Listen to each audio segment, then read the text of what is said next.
Press మీట్కి విచ్చేసిన మన పెద్దలు అన్న తోగాపూర్ నరేంద్ర రెడ్డి అన్న గారికి, అదేవిధంగా యువ నాయకుడు తోటి మిత్రుడు మన లగచర్ల సురేష్ గారికి, అదేవిధంగా తోగాపూర్ సర్పంచ్ అన్న శ్రీనివాస్ అన్న గారికి, మీడియా మిత్రులకు, ఎలక్ట్రానిక్ మీడియా మిత్రులకు అందరికీ ధన్యవాదాలు తెలుపుతున్నా. నేడు ప్రెస్ మీట్ పెట్టడానికి గల ముఖ్య కారణము, గత కొన్ని రోజులుగా, ఒక 4-5 రోజులుగా కొన్ని అపోహలు సృష్టించడం అనేది జరుగుతూ ఉన్నది.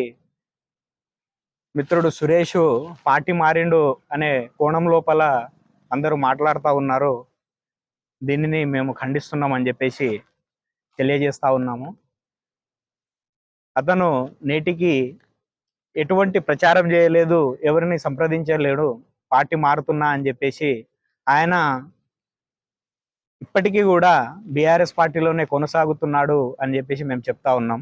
దీన్ని ఆసరగా తీసుకొని కొంతమంది కాంగ్రెస్ కార్యకర్తలు, నాయకులు వాళ్ళు కళ్ళబుల్లి మాటలు చెప్తా, వాళ్ళు అపోహాలు సృష్టించుకుంటూ లేనిపోని కల్పితాలు కల్పిస్తూ మీడియా లోపల, అదేవిధంగా వాళ్ళు టీవీల ముందు చర్చించడం జరుగుతుంది. దీని లోపల వాస్తవం లేదని చెప్పేసి మేము తెలియజేస్తూ ఉన్నాం. ఇదే మీరు ఈ అవాస్తవాలను వాస్తవాలు చేస్తున్నారు కదా. నేను ఒకటే చెప్తా ఉన్నా, కాంగ్రెస్ పార్టీ గత 2 సంవత్సరాల నుంచి చేసిన అభివృద్ధి పనులు ఏమున్నది? మనది సీఎం కాన్స్టిట్యున్సీ. మీరు అభివృద్ధి పనుల మీద ఫోకస్ చేయకుండా ఒక వ్యక్తిని బలి పశువుని చేసి మీరు దాని చుట్టూ రాజకీయం తిప్పాలనే కోణం లోపల ఆలోచిస్తూ ఉన్నారు.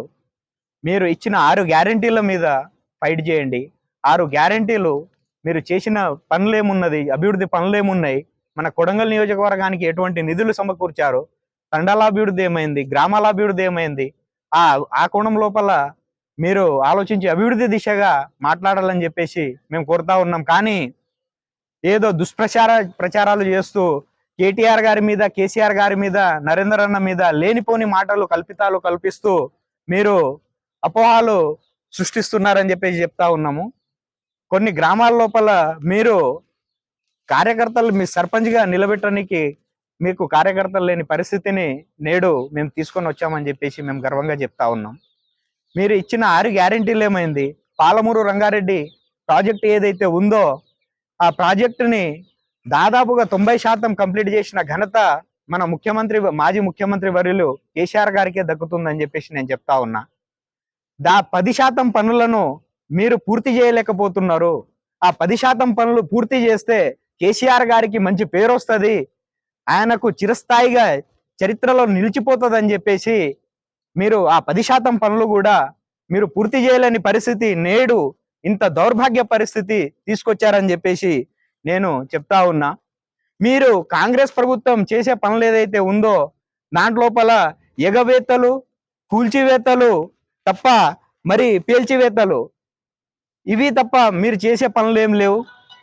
ఆల్రెడీ కళ్ళ ముందే చూస్తా ఉన్నాం. రైతులకు రైతు భరోసా ఎగ్గొట్టేసిండ్రు.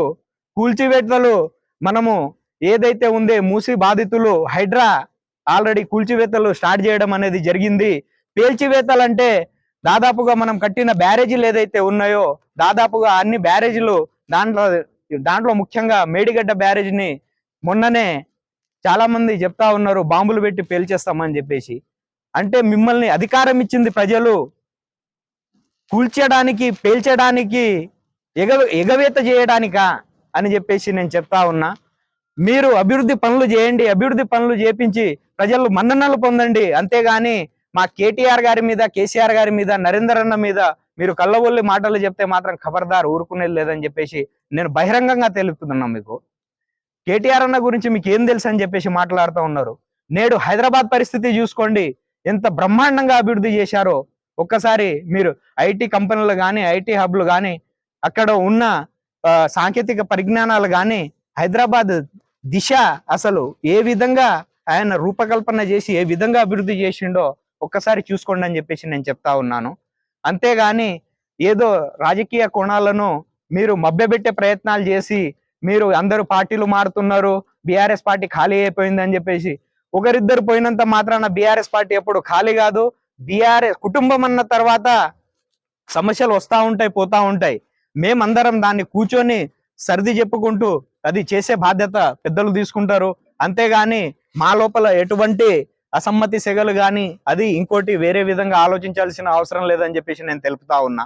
ఖచ్చితంగా మేము వచ్చే ఎన్నికల లోపల, వచ్చే అసెంబ్లీ ఎన్నికల లోపల, శాసనసభ ఎన్నికల లోపల బ్రహ్మాండమైన మెజార్టీతో ఇక్కడున్న మా పట్నం నరేందర్ అన్నని అదే విధంగా గెలిపించి రామన్నకు, కేటీఆర్ అన్నకు మరియు కేసీఆర్ అన్నకు అప్పచెప్తామని చెప్పేసి, బంపర్ మెజారిటీతో గెలిపిస్తామని చెప్పేసి నేను ఈ సభాముఖంగా నేను తెలుపుతా ఉన్నా. ఏ అవకాశం ఇచ్చిన మీడియా మిత్రులకు, పెద్దలకు ధన్యవాదాలు తెలుపుతున్నా.